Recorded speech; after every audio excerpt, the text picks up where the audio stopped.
মাত্র 5 টাকার আলু দিয়ে আজকে তোমাদেরকে ফ্যান্সি রেসিপি করে দেখাবো, মানে বড় লোকের রেসিপি, এতই বড় লোকের রেসিপি যে তোমরা এটা 500 টাকা দিয়ে রেস্টুরেন্টে কিনে খাও। যেহেতু আলু রেসিপিতে আলু লাগবে, তো আলু নিতে চলে আসছি। দেখি কয়টা মাত্র আলু আছে, তো বড় আলু খুঁজতেছিলাম, বড় আলু লাগবে, তো বড় কোনো আলু নাই। তো বেছে বেছে 2-3টা বড় আলু পাইছি, ওগুলাই নিয়ে নিছি।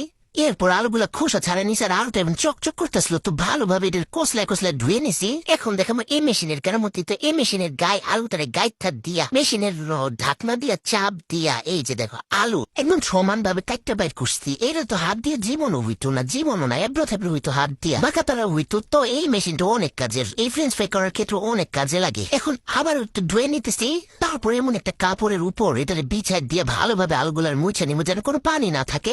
টিস্যু দিয়ে করতে পারো, কিন্তু আমি এত বড় লোক না, এত টিস্যু খরচ করতে পারবো না, তাই কাপড় দিয়ে করে নিছি। একই কথা। তারপর এখানে দিয়ে দিতেছি 2 চা চামচ কর্নফ্লাওয়ার, 1 চা চামচ মরিচের গুঁড়া, পাপরিকা পাউডার একটু দিয়ে দিতেছি। তারপরে দিতেছি যে কোল মরিচের গুঁড়া খালোটা, তারপর মিক্স হার্বস দিয়ে দিচ্ছি, আর সাথে দিচ্ছি লবণ পরিমাণ মতো। তোমরা সবকিছু পরিমাণ মতো দিয়ে দিবা। এখন 2টা কাঁটা চামচ দিয়া এই যে একটু ফ্যান্সি স্টাইলে এটারে মিশাই নিবা। যেহেতু ফ্যান্সি রেসিপি বানাইতেছি, তাই একটু ফ্যান্সি স্টাইলে এটারে মিশাই নিছি। এটারে আমি এয়ার ফ্রায়ারে ভাজবো, তাই হালকা একটু তেল দিয়ে দিতেছি। এখন এয়ার ফ্রায়ারে একটা একটা করে বিছাই দিতেছি আলুগুলারে। আর তখন মনে পড়লো যে আমি তো তেল ব্রাশই করি নাই। তো তারপরে কি আর করার, আলুগুলার একটু সাইড করে তেল ব্রাশ করে তারপর আবার বিছেছি। মানে এক কাজ আমার 2বার করা লাগে। আমি মিস্টেক করবো না, এটা কি হইতে পারে?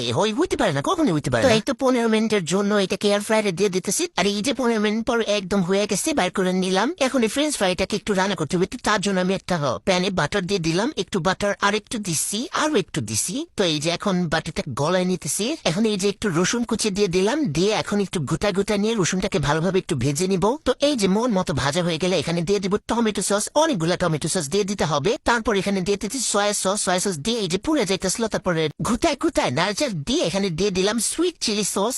তারপর আবার একটু ঘুটায় মিশাই নিলাম। এখন 1 চামচ কর্নফ্লাওয়ার মিশানো পানি এখানে দিয়ে দিব, দিয়ে দিলে এটা ঘন হয়ে যাবে, ঠিক আছে? তো ঘন করার জন্য এখানে দিয়ে দিলাম। তো এই যে দেওয়ার সাথে সাথে এটা ঘন হয়ে আসবে। তো ঘন হয়ে আসছে, এখন এই আলুগুলা এখানে দিয়ে দিব।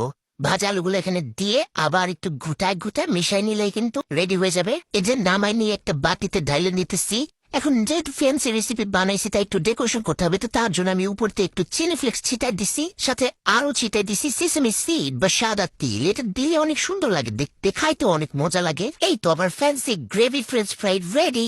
এখন আমি খাবো আর খেয়ে দেখবো যে কেমন হয়েছে। ওরে এটা খাইতেছি আর খায় মনে হলে এটা আমি কেমনে বানাইলাম, আমার হাতে এত জাদু আছে, আগে জানতাম না তো।